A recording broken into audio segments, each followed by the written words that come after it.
Hello, ഇന്നത്തെ എൻ്റെ ഒരു കുഞ്ഞു ഡേ കണ്ടാലോ നമുക്ക്.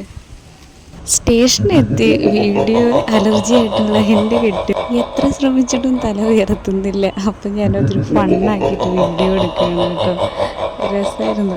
എൻ്റെ മുഖം കണ്ടാലറിയാം നാട്ടിലേക്ക് പോകേണ്ട ഒരു പുലർച്ചെ ആയതുകൊണ്ട് തന്നെ ട്രെയിനുകളൊക്കെ കുറച്ച് വൈകിട്ടായിരുന്നു കേട്ടോ. എന്നാലും കുഴപ്പമില്ല, സൂര്യൻ്റെ വെട്ടം വെളിച്ചമൊക്കെ ഉണ്ട്, നല്ല രസം. ട്രെയിൻ എത്തിക്കഴിഞ്ഞാൽ എങ്ങനെ കയറുന്നുള്ള ആലോചനയായിരിക്കും കേട്ടോ അതുവരെ ഉണ്ടാവുക. ആസ് യൂഷ്വൽ സൈഡ് സീറ്റ് കിട്ടി, ഓട്ടി കയറിയിരുന്നു. പിന്നെ അറിയാമല്ലോ, സൈഡ് സീറ്റിൽ ഇരുന്ന് കഴിഞ്ഞാൽ നമുക്കൊരു വീക്ക്നെസ് ആണല്ലോ. ജീവിതത്തിൽ ആദ്യമായിട്ട് ഇത്രയും നല്ലൊരു ചായ ട്രെയിനിൽ നിന്ന് കിട്ടണത് ഫസ്റ്റ് ടൈമാണ് കേട്ടോ. അയ്യോ, അടിപൊളിയായിരുന്നു. അങ്ങനെ ഞങ്ങളുടെ കുറ്റിപ്പുറം ഇറങ്ങിയിട്ട് പതുക്കെ നടന്ന് ബസ് പിടിക്കാനായിട്ട് കുറച്ച് നടക്കേണ്ടി വന്നു. അവിടെ ബസ് സ്റ്റാൻഡിലെത്തി. വേഗം ഞങ്ങൾക്കൊരു ലിമിറ്റഡ് ബസ് കിട്ടിയിട്ടാണ്. പിന്നെ വീടെത്തിയപ്പോൾ തന്നെ അയ്യോ ഒന്നും പറയണ്ട, എന്തൊരു ചൂട്, എന്തൊരു വെയിൽ, ആകെ ക്ഷീണിത കുണ്ടലയായി.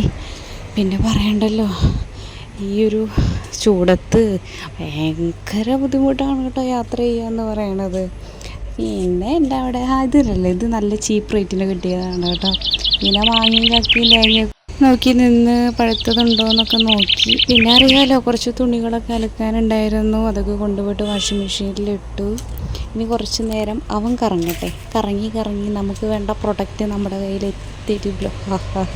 എന്തല്ലേ കാലം പോയ പോക്കേ.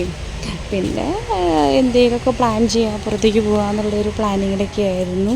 അങ്ങനെ പ്ലാനിങ് ഒക്കെ ഏകദേശം അങ്ങനെ ഞങ്ങൾ പുറത്തേക്ക് പോകാനുള്ള പ്ലാൻ സക്സസ് ആയിട്ടാണ്. ഈ ഒരു ചൂടത്ത് ഇങ്ങനെ തോട് നിറഞ്ഞൊഴുകുന്ന കണ്ടപ്പോൾ ഒരു കൗതുകം. എന്താ രസമല്ലേ, നല്ല അടിപൊളി വ്യൂ ആണ് കേട്ടോ. കണ്ട പച്ചപ്പും പായലും പുഴകളും ഒക്കെ നിറഞ്ഞൊരു സ്ഥലത്ത് എന്ത് രസമല്ലേ കാണാൻ വേണ്ടിയിട്ട്. നമ്മൾ ഇതിൻ്റെയൊക്കെ പ്രകൃതി ഭംഗി ആസ്വദിക്കാൻ തന്നെ ഒരു യോഗം വേണമെന്ന് പറയില്ലേ നമ്മൾ.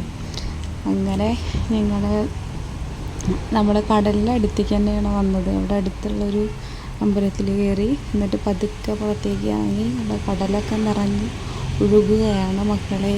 എന്നിട്ട് ഞങ്ങൾ പതുക്കെ പുറത്തേക്ക് ഇറങ്ങി നടന്നു.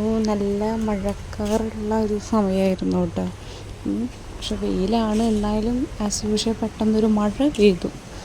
അങ്ങനെ ഞങ്ങൾ സിനിമ തിയേറ്ററിലേക്ക് പോയിട്ട് പതുക്കെ ഒരു സിനിമയൊക്കെ കണ്ട് പതുക്കെ ഒരു പോപ്കോണൊക്കെ കഴിച്ച്. പിന്നെ അത് പറയണ്ടല്ലോ, പോപ്കോൺ നമ്മുടെ ഒരു വികാരമായിട്ട് മാറിയിരിക്കുകയാണ്.